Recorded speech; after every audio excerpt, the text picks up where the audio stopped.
babu 54 ka riyadu salihin no yewta en fadlul buka ɓural wullugol hara naafiɓa no toñama no wujjama no mayra hara min khashiyatillahi ko hulugol fiikulol Allah ta'ala wa shawqan eka lokegol faalegol ilayhi faade Allah subhanahu wa ta'ala. qala Allahu ta'ala Allah daali wa yakhirruna jiyaɓe makko tigi tigiɓe ɓen ɓe suuyay lil adqan wonande ba'e maɓɓe ɗen alegoy ɓe suuya ɓe sujjay hoore ba'e maɓɓe ɗen yabukunara ɓe wulla wa yaziduhum qur'anare nden ɓeyda ɓe khushu'an yankinare. wa qala ta'ala afamin hada alhadis ene ko ɗi yewtereji alqur'ana ta'jabuna ha woto ɗon watadhakuna hiɗon jala wala tabkuna on ala wullude awa hiɗon heɗa. wa nabi mas'udin radiyallahu anhu qala li wi anilan annabiyu sallallahu alaihi wasallam iqra alayya alquran jangani alqur'ana qultu min ya rasulallah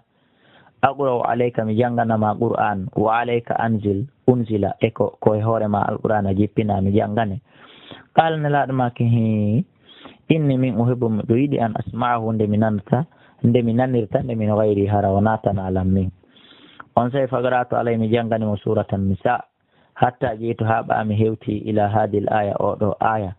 honɗum woni on ko Allah dal ɗon fa kayfa ida ji'na min kulli ummatin bi shahidin wa ji'na bika ala haula'i shahida.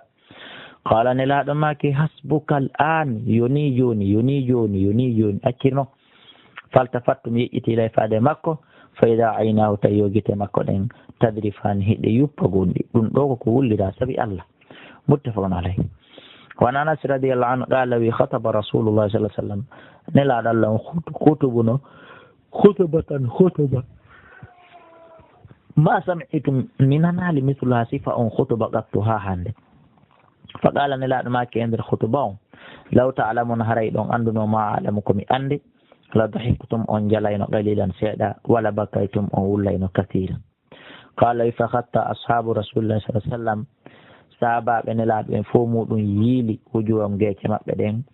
walam taynodan ɓe haninum ñuñago muttafaqun alayhi. wa sabaga feƴƴino bayanuhu firo ɗi oɗo hadisa kadi ɓangel ngol mo fi babil khawf ka dambugal yewtugal ɗen fi kulol Allah. wa an abi hurairata radiyallahu anhu qala rasulullah sallam nelaɗo make la yaliju nar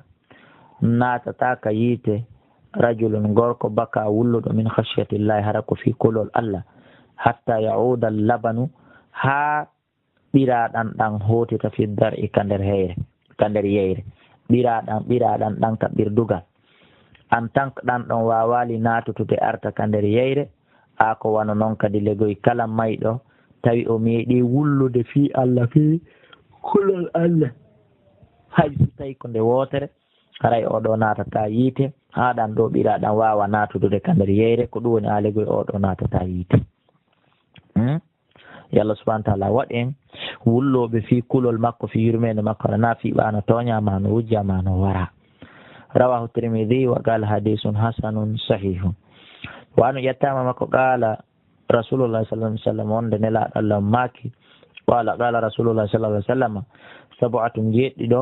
yuzillumullah Allah ɗowdinayi min zilli fi zilli ka nder ɗowdi makko yawma la zilla ñande tawata ɗowdi ala illa zillu sona ɗowdi makko ni. hadise feƴƴuno ɗon en yewtunomo firuɗen mo fensutuɗen ɗo en firay tun ƴiyal ngal feƴƴen. imamu adilun imamu nunɗuɗo wa shabun e suka nasha mawɗo fi ibadatillah wa rajulun e gorko qalbuhu ta ɓernde makko nde mo Allah ko ni no yowiti tumbil masajid wa rajulun e gorko wa rajulani e worɓe ɗiɗo tahabba ɓe welda fillah ijtama ɓe moɓodira alayhi fi Allah wa tafarraqa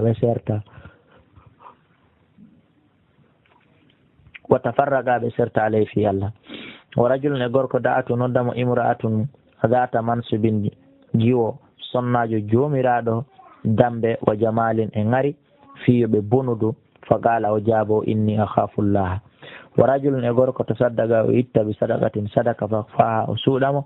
hatta la ta'lamu ha har andal shimalu nano makko ngon ma tunfiqu bi yaminihi kon ɗum woodi ko okkitiri wonɗo ka jungo makko ñaamo.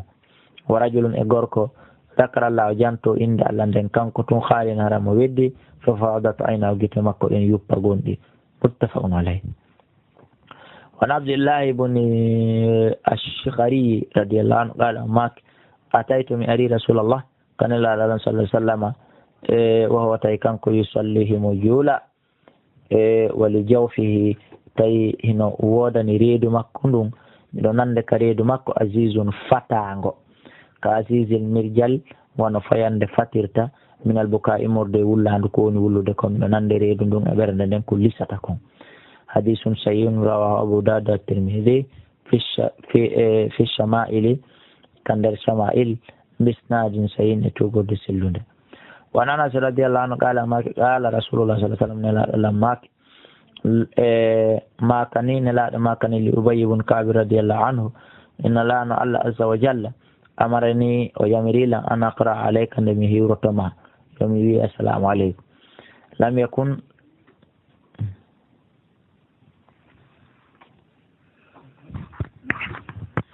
nelaɗo yamirilan an aqra alayka nde mi jangganayma ngol suratul wiyetengol lam yakuni alladina kafaru ɗum ko bayina ɗala kanko Ubay ibn Ka'b o wi enen nelaɗo wasammani Allah wolno inde a woya yaw janggana kaari qala nelaɗo maki na'am fabaka Ubay wulli muttafaqun alayhi wa fi riwayatin fajala Ubay wonti yabki mo wulla bi mana ɗe hadiseji ɗo fof nafoore majje on ko andingol en nelaɗo ɗo e sahabaji mum ɓen kamɓe ɓe wullayno fi Allah kamɓe na tooñe ma ɗum mayde wonno ko wullintaɓe ko fi Allah wa anhu ƴettama e makko qala wi qala aboubacry seydna aboubacry wiyanno li oumar wonande seydna oumar radiallahu anhum bada wafati rasulillah ɓa fatagol nelaɗo Allah ngol sallah sallam in taliki bina yaadu e amen ila yaadu e men alego yaaden ila ummi aymana kanene maymana ɗum ko ɓeygu zayd bun haris nga zura juuro ɗemmo kama kana rasulullah sallam wano nelaɗo latorno no yo zura ɓe jurotonomo falamma intahaya ɓaɓe ari ha ɓe hewti ilaya faade sonnajo on bakat sonnajo on wulli fa qala lahu ɓe wi'animo ma yuɓki kunɗon ma wullinde ama talamina kere anda annama indallahi ko woni kon ko Allah hayrun ko ɗum ɓuuri moƴƴande le rasulullah nelaɗo Allah sallallah sallam qalat o wi inni min la abuki mi ala wullirde Allah akuna fiinde tawata Allah akuna nde mi laataki alamu miɗo andi annama inda Allah wonde kon ko Allah hayrun ko ɗum ɓuuri moƴƴude li rasulillah fiine laaɗo Allah walakin ni koni mi abuki komin wullude annal wahya ko ɓa wahayu on kadi no qata o taƴƴi mina sama imode ka sama jippota ko hande kadi ko ɗum waɗi fa hayyejitahuma awa hande kadi ɓe jaaɓodiri alal bukayi e wullugol ngol fa hayyajathuma o dooli ɓe o forsi ɓe o ɓittiniri ɓe e wullandu alal bukayi dow wullandu ha fajala kamɓe ɗiɗo kadi ɓe on tiyabukiyani ɓe wulla ma'aha wondude e makko rawa muslim wa kadi sabaka gomɗi feƴƴino kadi fi babi ziyarati ahlil khayr ko ɗum woni e nder dambugal yewtugal fi juuragol yimɓe moƴƴereji ɓe wani ibnu umar radiallahu anhu qala o wi lamma stadda tuma nde tiiɗirno bi rasulillah nelaɗo sallah sallama wajawhu museni maɓɓe ndi ila lahu wi'ananomo kanko nelaɗo fi solati fi julde nde alaygo landano fi mayre fa qala ɓe make muru yamire ababacry falyusalli binnasi war o julna yimɓe ɓen fa kalata aicha nene aicha make inna ababacry andu nelaɗo ababacry o rajulun ko gorko raqiqun yurmeteɗo ɓernde pande o yaa tun joni o fuɗɗa janngude o wullina ɓe fo ida qara alqur'ana so jangi alqur'ana o galaba al buka gonɗi ɗin foolemo joni fa kal nelaɗo make muruhu min yo yamirmo falyusalli yo julnu o yamira o julni ففي رواية عن عائشة قالت عائشة قالت بماكي قلت مني إن أبا بكر وأن أبا بكر إذا قام سيو إمك لم يسمع الناس سنلا الله إمك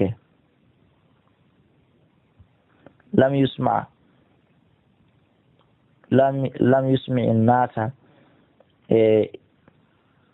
قالت بماكي قلت مني إن aba bakri wonde aba bakri ida qama so darike maqama kay darne maɗa ne lam yusmi innasa o nanin ta yimɓe ɓen jangi on min albukayi imorde wulladu makko ndu muttafaqun alayh wa anna ibrahima bun abdurrahman bun auf anna abdurrahman wonde abdurrahman bun auf radiallahu anhu utiya bi ta'amin o addanano ñaamete wa kana o laati sa'iman him hoori fa qala o maake qutila Mus'ab bun Umayr Mus'ab bun Umayr warama radiyallahu anhu wawata kanko wa huwa tay ko kanko le khayru minni ɓuri lam moƴƴude falam yujad law heɓananokimo ɓa o maayi ma yukaffanu ko waɗirte kasange fi e nder mum illa burdatun sona banahum gotum in guttiya biha sikon suddirama ra'su hoore makko nden badatti yaltita e rijilaw koyɗe makko ɗen wayno guttiya si suddirama biha fure on rijilaw koyɗe makko ko ɗen bada ra'suhu hoore makko nden yaltita bi mana sabu raɓɓuɗugol kasange on kulle pellet kon ɓuri lam moƴƴude jon noon summa busita lana refti enen weƴƴitane en ɗo ɓannane en ɗo weeɓitane en ɗo mina duniya immorde aduna ma busita haaka weƴƴitiɗo haaka newi ɗo mi hulita taw hara ko dille men wonɗen ñamude aw qala ma o wi utina min ad-dunya enen utina en okka min ad-dunya immorde ka aduna ma utina konko hokka ɗen kad khashina gomɗi men huli an takuna nde laatoto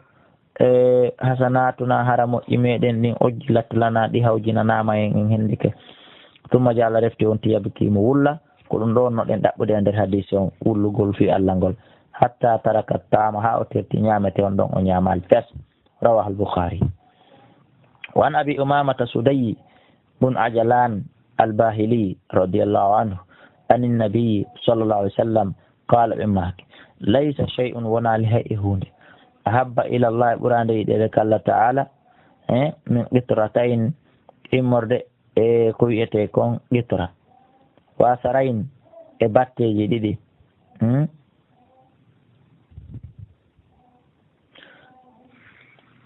ahabba ala ko ɓura yiɗede ka Allah subhanahu ila Allah ta'ala ka Allah min qatratayn immorde cinti ɗiɗi wa sarayn e batteji ɗiɗi qitratu dumu'in sintere gonɗi min khashyatillahi wullande fi kulol Allah wa qitratu damin e sintere ƴiƴan tuhuragu hibbande fi sabilillahi ta'ala wa amma al-atharani amma batteji ɗiɗi fa atharun ko batte mo goɗɗo waɗi fi sabilillahi ta'ala wa atharun e batte mo goɗɗo waɗi fi faridatin e julde farilla ma e nder kala dewal farilla yankowal min fara'idillahi ta'ala immode farillaji Allah ɗin rawahu Tirmidhi wa qala hadithun hasanun wa fil babi ari engal dambogal hadisuji kasiratun ɗuɗuɗe min hayno e majje hadis Irbad bun Sariya radiyallahu anhu qala o wi wa'azana rasulullah sallallahu alaihi wasallam neraɗo Allah wajino men e maw'izatan wajilat huli moƴƴa min ha immorde waju ngon alqulubu ɓerɗe ɓe yimɓe ɓen wa darafat ilini min ha immorde waju ngon al uyunu gonɗi mana fo wulli ani maapi wakati sabaga gomɗi feƴƴino ɗo kadi fi babin nahi e nder ka dambugal ngal yewtano ɗen fi haɗugol anil bidi'a gay ko wiyete kon bidi'a o haray o das meɗen ɗo kadi ko ɗo lanni yirtoɗe rewte ɗum ɗo kadi ha faamen si feƴƴen wallahu a'la wa alam.